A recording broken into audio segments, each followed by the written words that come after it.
the most essential thing, as you said, like a lot of people want to start a startup right now, right? But a lot of people are in love with the idea of the success that comes with the startup rather than doing the work. So when work, the sheer hustle that you need to do while you have to do this, I feel that's something that they are already trained with in their daily life. So that is something that a quality that they already have.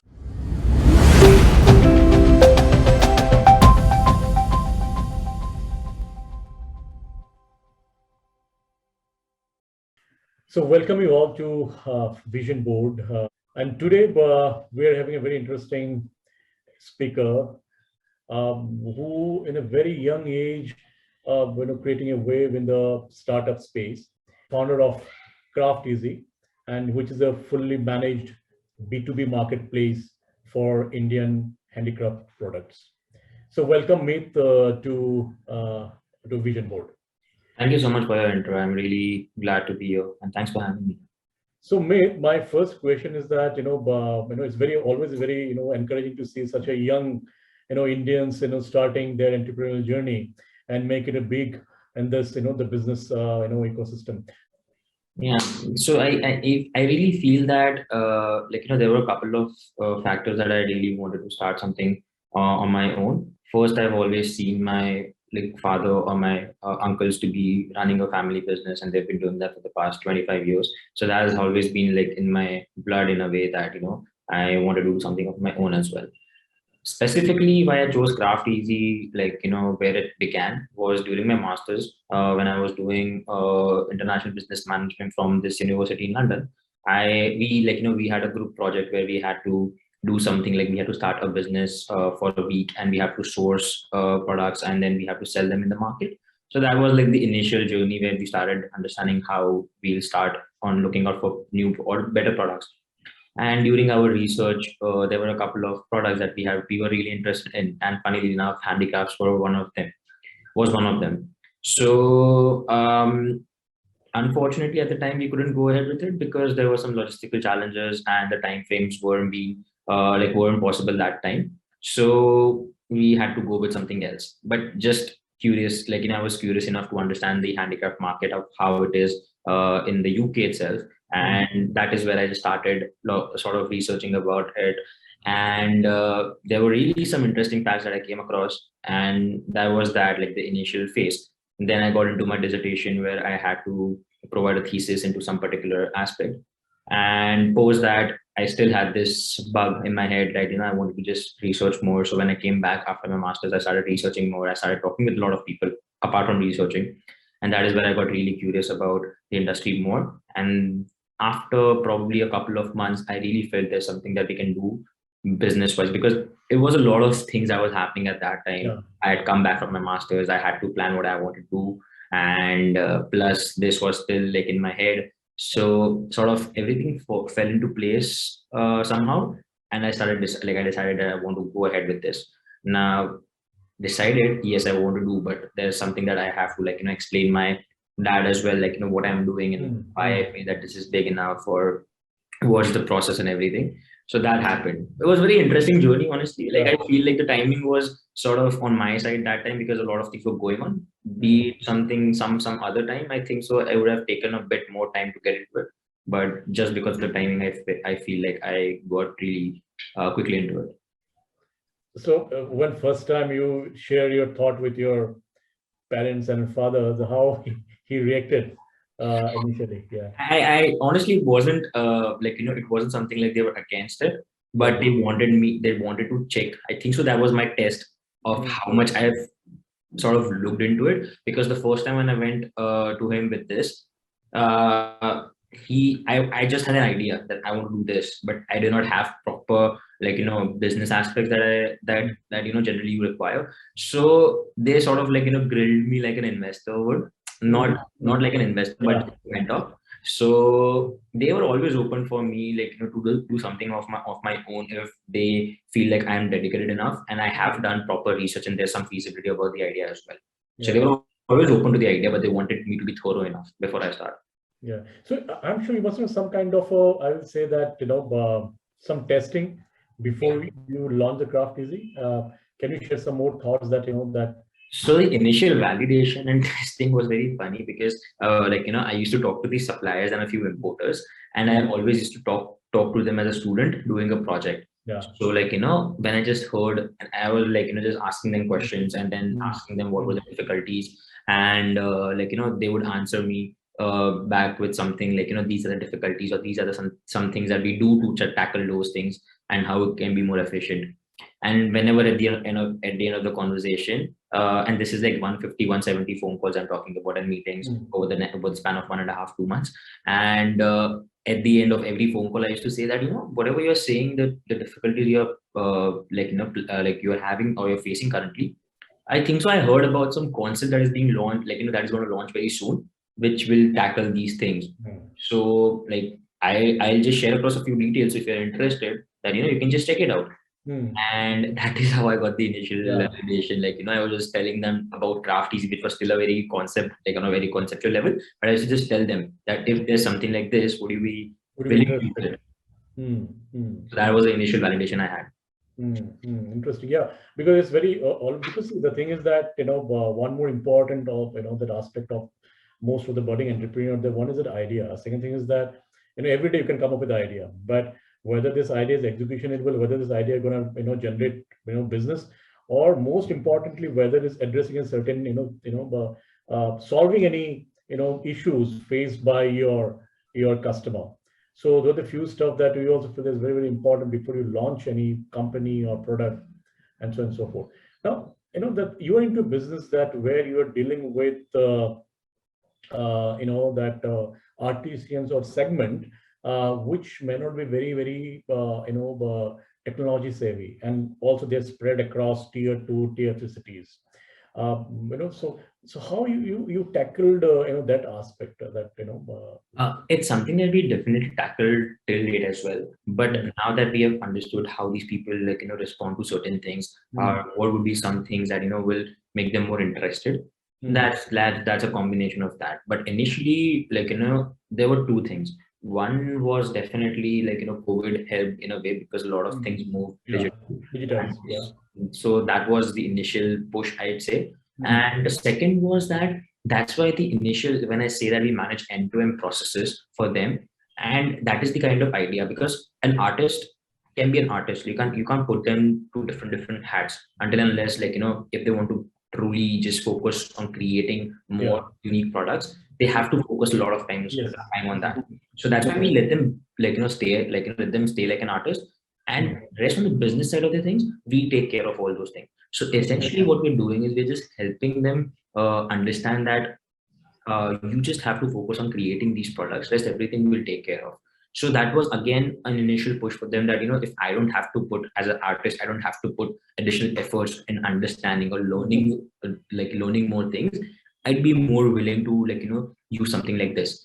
And third was we don't ask them to pay anything upfront. We don't work on a subscription based model. So there's no real monetary risk for them, that because even if we charge 5,000 rupees a month, which is a very huge amount for them, for some people it's a very huge amount. So we don't put any monetary risk on them. We only work on a commission based model. So after a successful sale, we'll take a cut out of the transaction, and that is all that they have to pay for all the services that we're doing for them.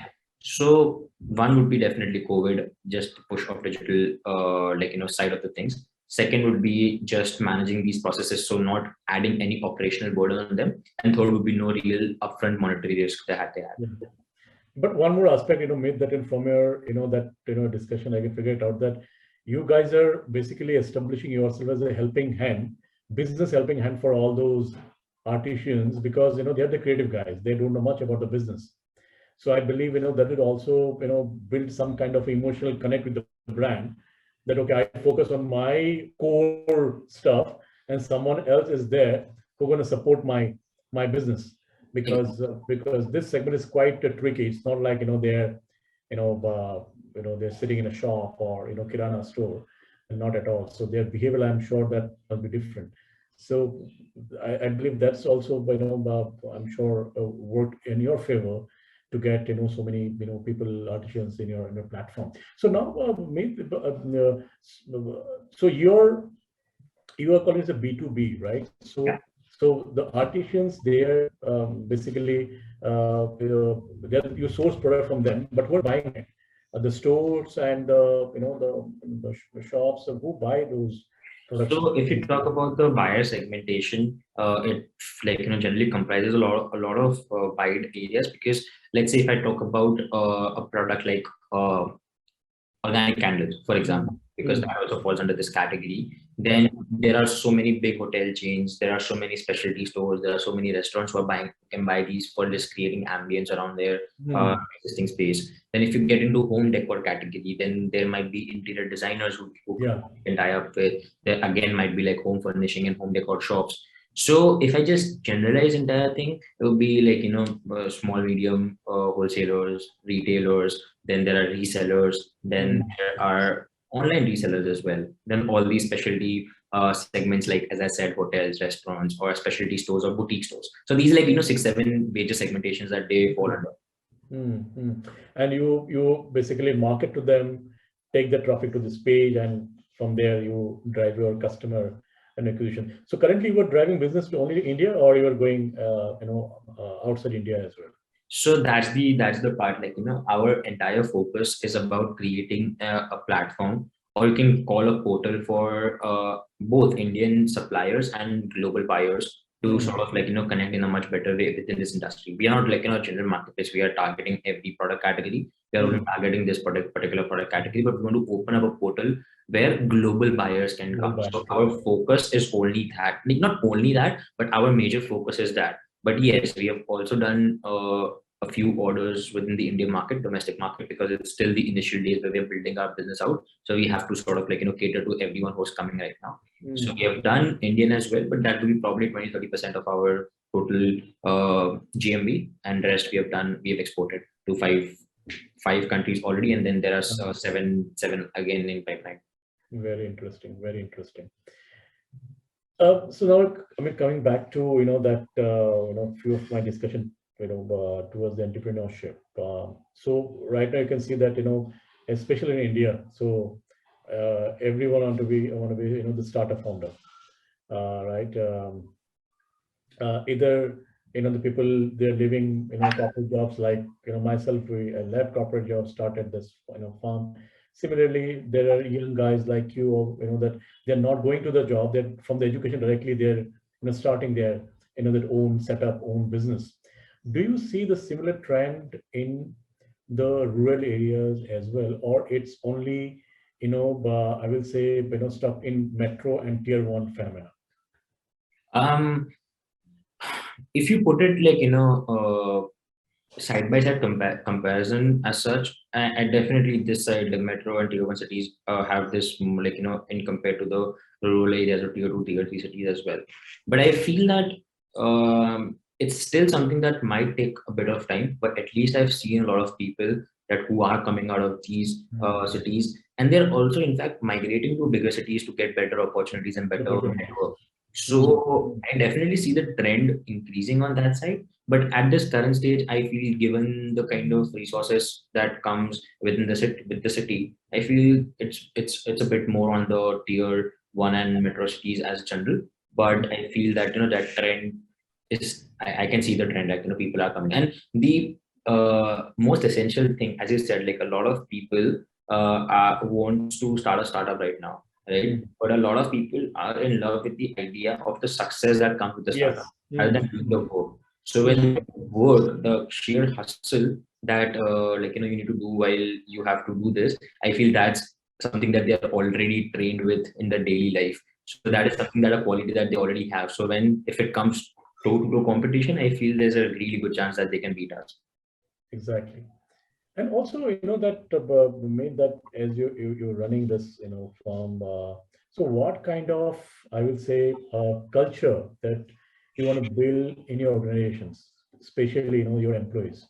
How do you make sure that because startup, that I always call this a flat, everyone is their own CEO. And hierarchy, like yeah. So the challenge is, but how to inculcate that culture, so that everyone feel that okay, this is my organization and I'm the partner of this organization rather than I'm an employee. How you build those kind of that mindset in organization? So the first thing is like, before building the mindset is about also choosing the kind of people you want to work with. Yeah. I never tell them that you are working for me, but it's always like we're working together. So that's the one thing. But even before getting them on board, you sort of need to do a lot of understanding on your like internal understanding. There's this person that, they might have brilliant skills. They might be the perfect person for a job just on the basis of your JD or your description, whatever. Yeah. But if that level of expertise is coming on the cost that this person might want a particular thing in a particular way, with the people working around him or her, or just like, they feel like if I am at this post, then this person is below my post, so I treat that way. That is a big no-no for me. So even before getting someone on board, we have 3 rounds of interviews that I do. One is the first introductory call where I just explain about Craftezy and understand what the person has been doing till now. Second interview is like if I like the first call, then the second interview is more about the kind of specifics about the job. And even after that particular call, the third call, if that person makes it to the third call, it's only basis on the kind of culture that I'd like, want Craftezy to follow, like Craftezy to be like you can't force culture into people. Yeah. You have to find people like, sort of People who can fit minor tweaks can happen, but more or less the culture has to be within that person already, and just minor tweaks can just make it better. So the third call is only for this particular aspect, and it happened a lot of times that the person who has made it to the first and second call hasn't made it to the third call, so I haven't gotten them on board. So that is a kind of, at least for the initial team, I really feel that in the core team that we are trying to build, these things are very important. So I think so for the near future, like at least for a year, this process will be still there. And most everyone comes in, it's just about like we do a very short exercise when someone comes in, on like, we create a chart of a few 5 to 6 questions, and it's basically how we work. I took this idea from somewhere. I read a book I was reading, or somewhere I just read like a company was doing this, and I found it a very interesting idea. So that particular doc has like these questions, like, what are your preferable working hours? What are the things that you're more open to discuss about apart from work? What are the things, like, how do you like to get feedback, and how do you like to give feedback? And if like, you're off work, then what is the best way of reaching you? So just few things, these few questions which is open for all. So any one person who's coming in on the first day itself, they can see like the likes and preferences of everyone, and like, you can automatically bond. Happens like, you might have a particular skill set, and a person who's joining us 3 months later might have a same skill set. So you already have few things to talk about apart from Craftezy as well. So and the rest of the things that you said, it's a flat hierarchy. No one or everyone, even if it's me or even if it's anyone, it's all that we're in this boat together, and we do everything that is in the path of making Craftezy better, and nothing about individual betterment, but it's more about Craftezy's betterment first, and then everything else.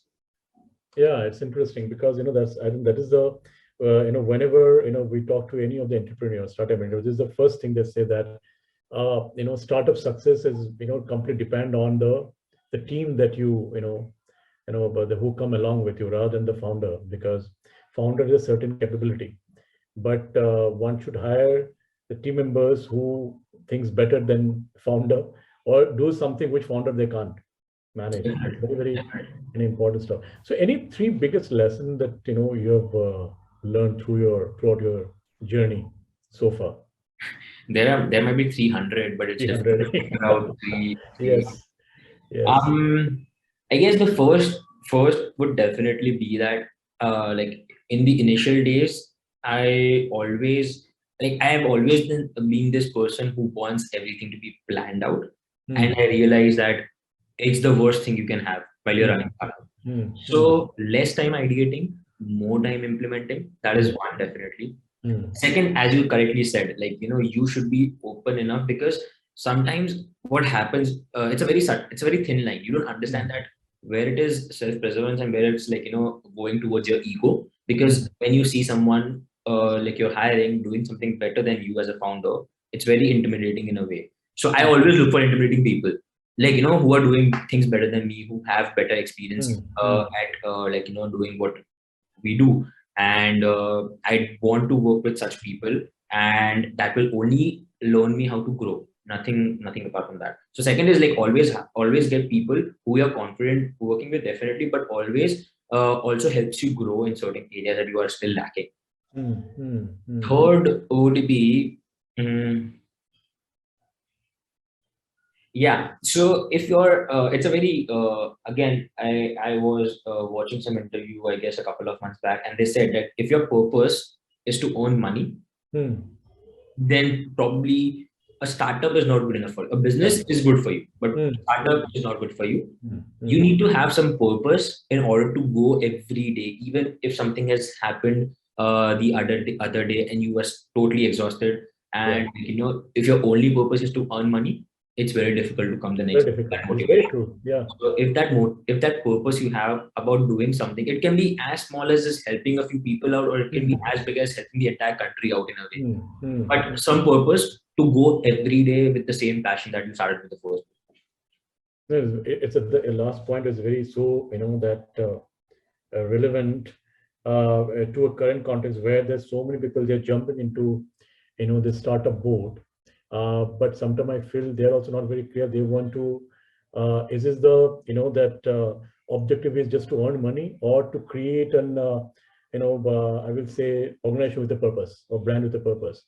Because if it is aligned to money, then maybe, that 1 month you are not doing well as a business, then means you're totally, that, you're gonna, switch it off. Like, during COVID time, there's so many, that entities have, that even some of our clients, they have shut down their business and thinking that, okay, that whatever money that I have, okay, reserve in the bank, once things will be normal, again, I invest it. But thing doesn't work in that manner. You have to be, that continuous, to your, that vision. So what's your vision? I mean, that, with Craftezy, that, how, where you want to take this? So, like, it's a very broad thing, honestly. Like, okay, let me put it this way. Like, we aspire to become a $5 trillion economy, right? And a lot of things that have been happening in terms of advancements right now has been happening within the country. Like, be it like, the delivery space, or be it like the fintech space, or be it like a lot of other things.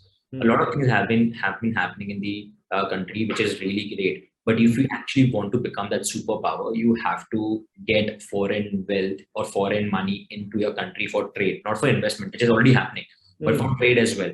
That is how you actually, like, make the country more prosperous. Yeah. So the entire vision is to, like, send our products out to the global markets and increase wealth in the same time. And second is, like, you definitely might know the founder of Credit, Kunal Shah.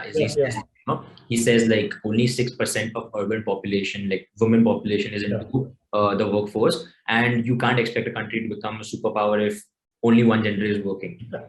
The handicraft industry has 53% of women who are doing these businesses. So with that, we are also looking in that particular aspect as well, because it's a big chunk of the entire industry. So if we can help send the products out of the country, as well as promote more of these women who are working in the industry to do better, I guess that's my entire vision. Yeah, very interesting.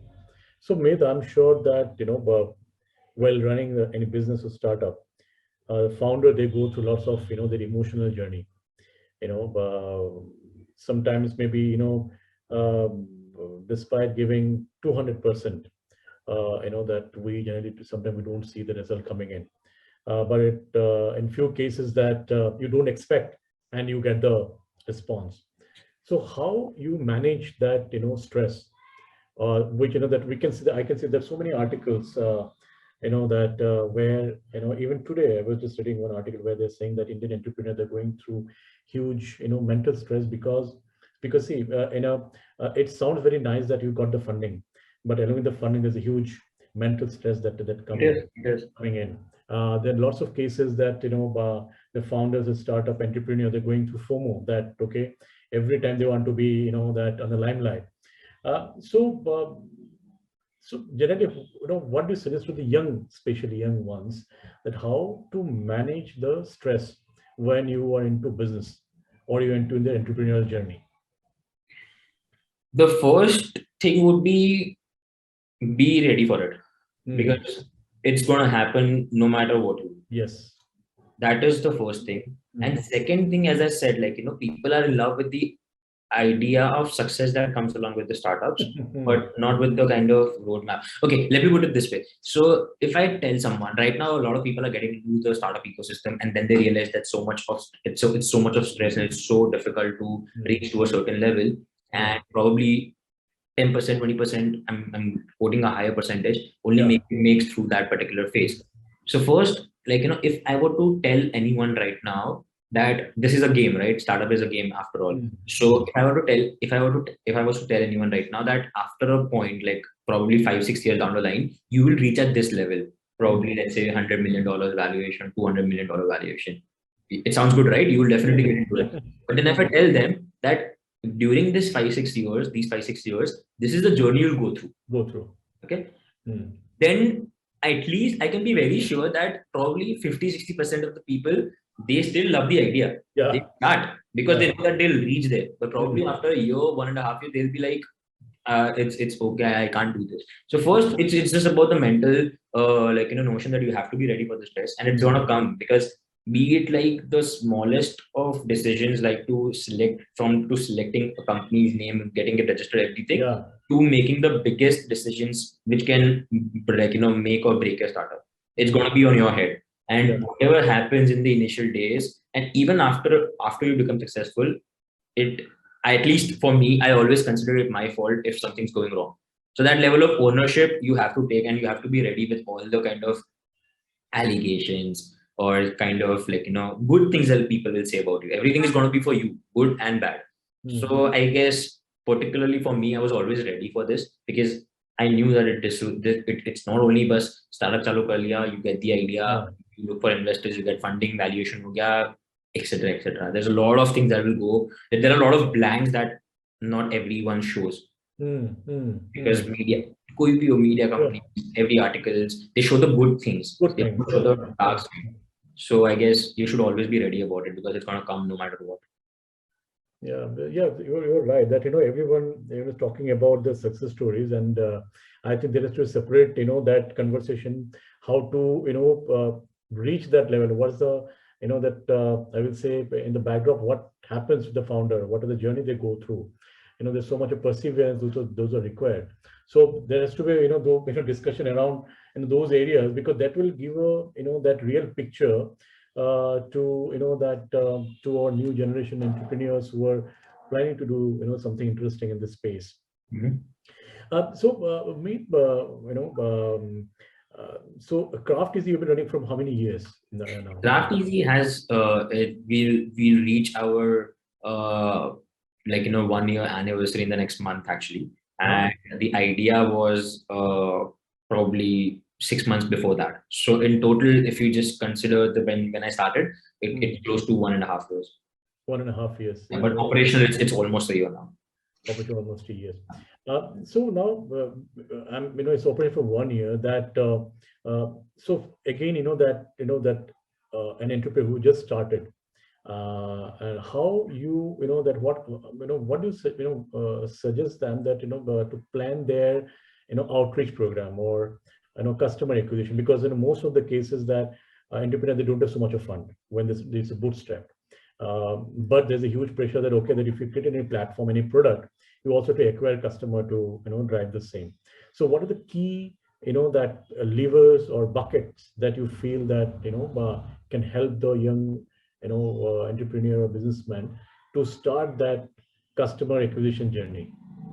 So for us, as being a marketplace, customer acquisition was for both the sides. So it gets even more difficult because we also have to get the supply, we also have to get demand. On both the sides, what mistake we made first was we wanted to go all out from the first day, right? And that's why we partnered up with a few people. We also did individual calling. We also did this, that, and we quickly realized that this is only burning money more than giving us more results, because we still hadn't really understood how to get them on board in a way that it's efficient for everyone. So we made that mistake, and we realized that in the initial days, the most important thing is that you have to talk with people, be it on the supply side, be it on the buyer side, on a personal level, on an individual level. You need to solve every problem that they have by yourself, And that is when you understand, okay, I have to make this tweak in the process. I have to make that tweak in the process. And then only once you have enough courage, enough confidence after talking with like probably 50, 60 people and they have converted and they have used your platform, then you can think about like scaling it from 50 to 500 to 5,000. It's because you know what are the fundamental challenges, what are the Challenges. fundamental questions, what are the fundamental process itself. So I Mm. guess initial, do it on an individual level, and once you have the idea of how it works, a bit of an idea how it works, then think about like partnering with more people, getting external help, and just taking that number from 50 to 500 and 500 to 5,000. Great, great. So, okay, Meet, we're like in the last phase of our conversation. And my last question is that, any last message that you want to give to our audience from the entrepreneur community? I really feel that, recently also our Prime Minister said this one thing, like, we feel like the like startups are the backbone of the country right now, right? And it's a very true thing. Like, in a way, it's a very true thing because the kind of innovation, the kind of determination that people who are running these startups can bring for the country is going to be massive. And just don't fall in love with the idea of making your startup successful, but also be like, very conscious about what kind of business you're building, what kind of impact that business can bring. It can be anything. Like for Craftezy, as I said, it's more about helping this particular industry, which is very disorganized, to reach the global markets, and in turn which will help the Indian Indian export market in general. But it can be anything, like right from just improving on a problem that a few people face and can just better their lives. Coming back to the same part, just the purpose, like it has to be a purpose driven startup in a way that you actually believe that something can be really valuable. Yeah, And if you actually fall in love with that, then everything that comes along with it, you will be happily able to accept, because in your head, the larger picture is that like that I have to solve that purpose. So just be curious, just yeah. be determined, and just don't fall in love with the idea of numbers, Numbers. but actually the value it brings. Great, mate. Thank you very much for your time. And it's a very, very interesting conversation, and not theoretical, all the practical stuff that, all the entrepreneur, that who faces in day out. And I'm sure that our audience from this community definitely get to learn some interesting stuff from the conversation. Thank you so much. Like it was really good to be here.